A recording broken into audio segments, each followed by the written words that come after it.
Shalom, selamat pagi anak-anak. Apa kabar kalian pagi hari ini? Ya, saya percaya kalian semua dalam keadaan sehat dan luar biasa.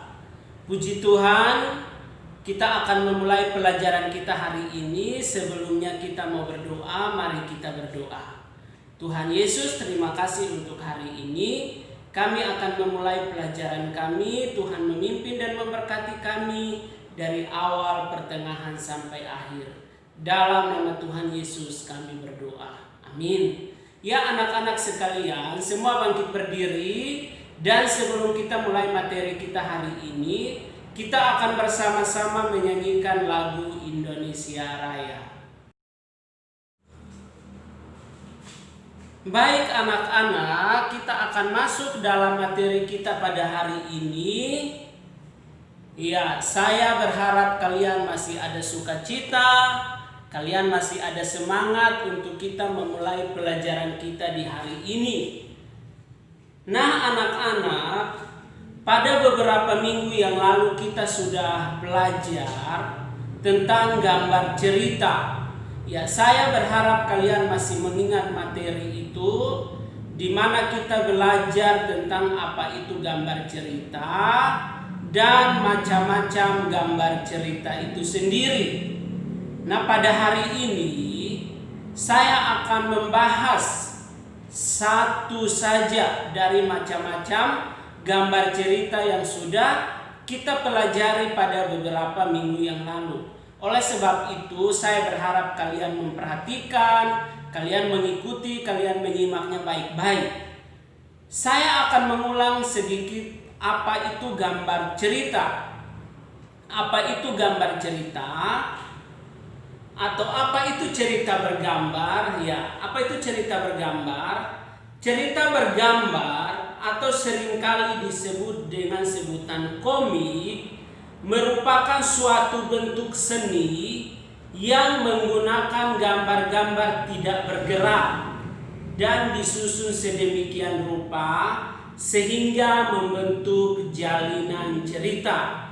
Jadi itu adalah pengertiannya, bahwa cerita bergambar atau disebut komik itu adalah suatu bentuk seni yang menggunakan gambar-gambar tidak bergerak dan disusun sedemikian rupa sehingga pada akhirnya menghasilkan atau membentuk sebuah jalinan cerita.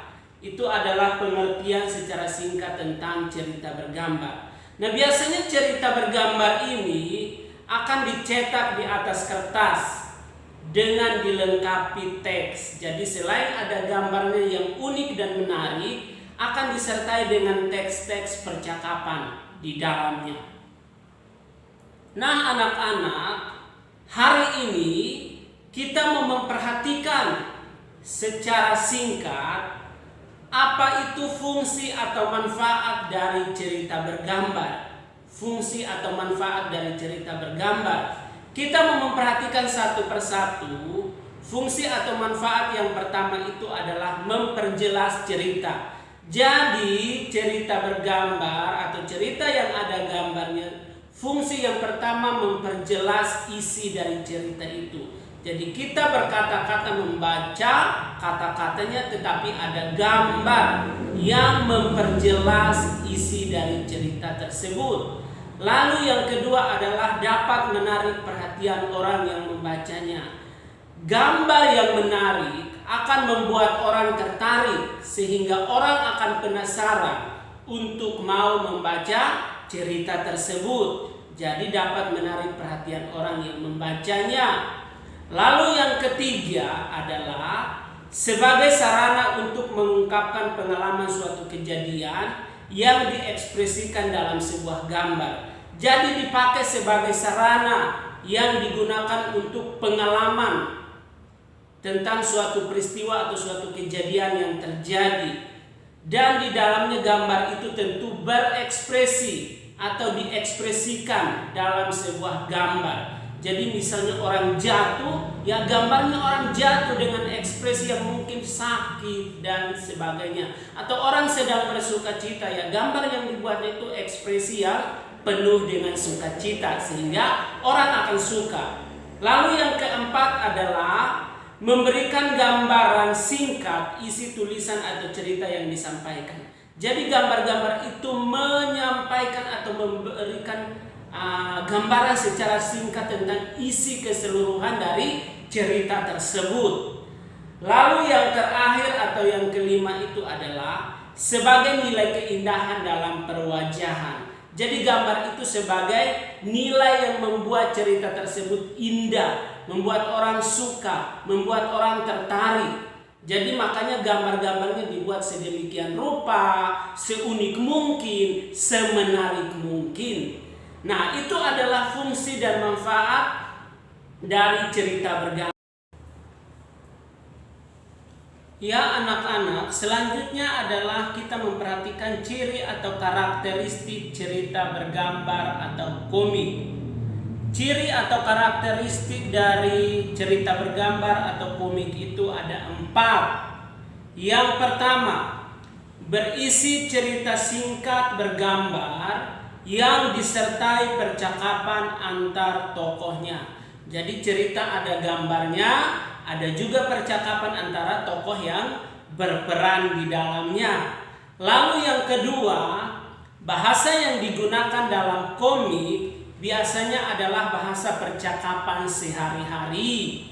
Tujuannya adalah supaya mudah dimengerti dan dipahami oleh para pembaca. Jadi bahasanya percakapan sehari-hari sehingga orang mudah mengerti dan memahaminya. Lalu yang ketiga itu adalah tokoh pada komik digambar secara sederhana agar mudah dimengerti. Jadi tokohnya digambar secara sederhana sehingga orang mengerti maknanya, maksudnya.